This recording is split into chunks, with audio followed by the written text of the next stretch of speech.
महाशिवरात्रीला हो. रात्री पण उपवास हो. असतो, दुसऱ्या दिवशी सोडतो. उपवास सोडतो. तर अशा वेळी आपण देवाला नैवेद्य काय दाखवावं? कुठल्याही म्हणजे महाशिवरात्रच नाही पण वर्षभरात जे कुठले आपले उपवास असतात ते उपवास सोडताना देवाला सात्विक अन्नाचाच नैवेद्य दाखवला जातो. तामसी मसाले पदार्थ, कांदा, लसूण विरहित नैवेद्य कायम देवाला दाखवावा. महाशिवरात्रीच्या दिवशी देवाचा उपवास असतो, त्यामुळे देवाला फळांचाच नैवेद्य दाखवणं हे अपेक्षित अभिप्रेत आहे.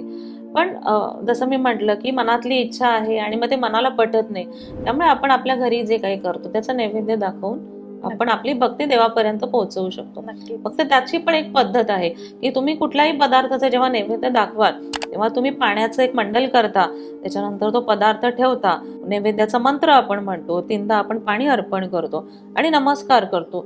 इथेच थांबायचं नाही. आपण अशी कल्पना करायची की आपण देवाला ते भरवतो पण आहोत. आणि मग हे तुम्ही जल अर्पण केलं, नैवेद्य अर्पण केलात की त्याच्यानंतर 1 सेकंद डोळे बंद करायचे, त्यातला एक घास घ्यायचा आणि मग तो देवाला आपण भरवतोय अशी कल्पना करायची. तेव्हा मग तो नैवेद्य पूर्ण होतोय.